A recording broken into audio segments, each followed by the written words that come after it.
जगतगुरु रामभद्राचार्य जी, समाज में जब कोई सवाल पैदा होते हैं लोगों के मन में तो वो संतों की शरण में जाते हैं, रास्ता उन्हें वहीं से मिलता है। लेकिन अगर संत समाज में कोई सवाल पैदा हो तो फिर उसका क्या रास्ता है? उसका कोई रास्ता नहीं है। संत समाज में सवाल पैदा होते ही नहीं, और जहाँ सवाल पैदा हो रहे हैं उन्हें मैं संत नहीं मानता। संत का अर्थ होता है, संत शब्द दो शब्दों को मिलकर बना है। स माने समस्या, अंत माने समाप्ति।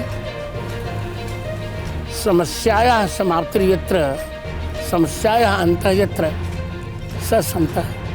जहाँ समस्याओं का अंत हो जाता है उसी को संत कहते हैं। गुरुजी, अब संतों की संगत शास्त्रार्थ की परंपरा से जन्मी है, लेकिन अब शास्त्रार्थ नहीं, द्वेष दिखाई दे रहा है। यही दुर्भाग्य है। आरोप प्रत्यारोप हो रहे हैं। बहुत दुर्भाग्य है। और उसके केंद्र में आप। हाँ, मैं तो हूँ, मैं केंद्र में हूँ, पर मैं न तो आरोप करता हूँ न प्रत्यारोप। मैं केवल इतना ही कहने जा रहा हूँ, फिर भारतीय संस्कृति को समझने के लिए संस्कृत भाषा का समझना अत्यंत अनिवार्य है। वाकई में विद्वान वही है जो संस्कृत जानता है, और जिसे संस्कृत नहीं आती, क्या वो विद्वान नहीं है? बिल्कुल नहीं विद्वान है भारतीय संस्कृत का। गुरुजी, बाबा तुलसीदास ने तो अपने तमाम जो उत्तर दे रहा जी, कदाचित आप लोग जानती नहीं हैं, गोस्वामी पहले बाबा शब्द हटाइए, गोस्वामी तुलसीदास जैसा कोई संस्कृतज्ञ हुआ ही नहीं। श्री रामचरितमानस जी में 62 श्लोक उन्होंने प्रत्येक कांड के मंगलाचरण में संस्कृत के श्लोक लिखे। यदि संस्कृत न जानते होते तो मंगलाचरण संस्कृत में क्यों लिखते? उन्होंने हिंदी में इसलिए लिखा कि शंकर जी की आज्ञा हो गई थी, तुम अवधि में लिखो, इससे लिखा।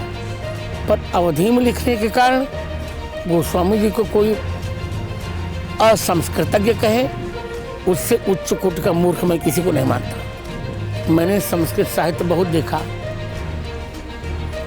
और मुझसे अधिक तो कर इसमें कोई नहीं जानता। संस्कृत साहित्य में मैंने बृहत्त्रयी, लघुत्रयी भी देखी है। वाल्मीकि से लेकर अब तक 200 महाकाव्य देखे। तो गोस्वामी जी को असंस्कृतज्ञ कहना ये कितनी बड़ी मूर्खता है।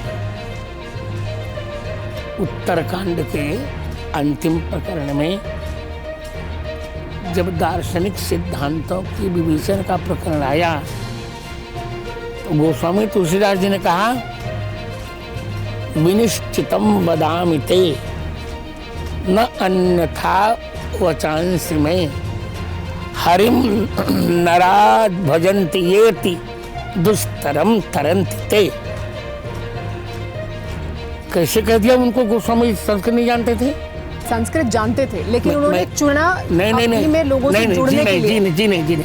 तो अगर वो चुन रहे हैं उस भाषा को लोगों से जुड़ने के लिए, ताकि ज्यादा से ज्यादा लोगों के तक उनकी बात पहुंच पाए, अलग बात। तो वो तमाम गुरु जो संस्कृत में संवाद नहीं करते, तो क्या वो विद्वान कम हो जाते हैं? नहीं, बिल्कुल विद्वान कम हो जाते हैं। गोस्वामी जी ने अविद्वत्ता के कारण नहीं अवधि चुनी, समाज को जोड़ने के लिए चुनी। पर जो संस्कृत का जो उपदेशक कोटि में है, उसे संस्कृत जानना पड़ेगा। सुमेरा जी, आपने ये भी कहा था प्रेमानंद महाराज को लेकर कि वो डायलिसिस पे जिंदा हैं और वो संस्कृत नहीं जानते हैं। डायलिसिस की बात मैंने नहीं कही थी। संस्कृत नहीं जानते हैं, ये आपने कहा था। अभी भी कह रहा हूँ। तो उन्होंने अपना कोई भाष्य खुद से नहीं लिखा है, ये सब बात मैंने नहीं कही थी। लोग जोड़ कहते हैं। हाँ, मैंने ये कहा था, जैसे पिता पुत्र के लिए कहता है कि बेटे तुम्हें संस्कृत जानना चाहिए, उसी दृष्टि से मैंने उनको कहा था कि तुम्हें संस्कृत जानना चाहिए। जैसे एक वाक्य है, एक पिता अपने मूर्ख पुत्र को कहता है, यद्यपि बहुनाधीशे तथापि पठपुत्र व्याकरणम स्वजनः स्वजनो माभूत सकलः सकलः सकृत छकृत। हे बेटे, भले बहुत तुम नहीं पढ़ रहे हो, फिर भी व्याकरण तो पढ़ लो। व्याकरण पढ़ोगे तो स्व और स्व का अंतर समझ में आ जाएगा। स्व माने अपना और स्व माने कुत्ता, सकल माने संपूर्ण और शकल माने खंड।